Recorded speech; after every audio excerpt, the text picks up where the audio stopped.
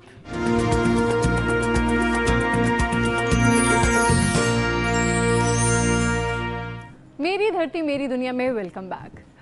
چٹپٹے کھانے ہر کسی کو پسند ہوتے ہیں، مجھے بھی ویسے بہت پسند ہے، اور وہ لوگ جو تیز مسالوں والے کھانے سے پرہیز کرتے ہیں، اگر ان کے سامنے بھی گول گپوں اور چنا چاٹ کا نام لیا جائے تو ان کے منہ میں بھی پانی بھر آتا ہے۔ پھر چاہے لاکھ کوئی چائنیز کھانے پسند کرتا ہو، اس کا دل مچل جاتا ہے ایسی چٹپٹی چیزیں کھانے کو۔ تبھی تو چنا چاٹ اور دہی بڑے کی دکانیں، ریسٹورنٹس اور ڈھابے جگہ جگہ مل جاتے ہیں، لیکن کچھ جگہوں کی چاٹ اتنی لذیذ ہوتی ہے کہ جو ایک بار کھائے بار بار آئے والی بات وہاں بالکل فٹ نظر آتی ہے۔ اب دیکھیں نا، یونس آفریدی بھی چٹپٹی چاٹ پر ہاتھ صاف کر رہے ہیں۔ اوہ نہیں، میرا مطلب ہے انہوں نے ایک رپورٹ بنائی ہے چاٹ پر، تو دیکھتے ہیں۔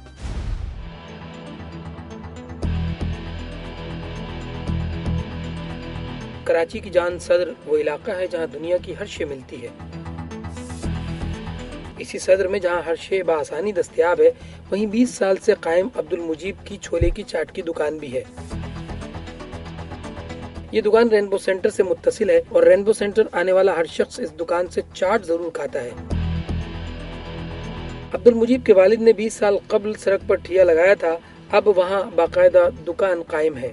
یہ تقریباً میرے والد لگایا کرتے تھے، 20 سال ہو گئے لگاتے روڈ پہ، تقریباً کوئی 6-7 سال ہو گئے میری دکان کے ساتھ شروع سے ہوتا تھا۔ 20 سال اور آج میں عبد المجیب کو بہت فرق محسوس ہوتا ہے۔ 20 سال قبل چاٹ کی پلیٹ صرف 2 روپے کی تھی، اب 20 روپے کی ہے۔ پہلے 2 روپے کی اسٹارٹ کی تھی، آج 20 روپے کی۔ ذائقہ دار مسالہ اور چٹنی اس چھولے چاٹ کی خصوصیت ہے۔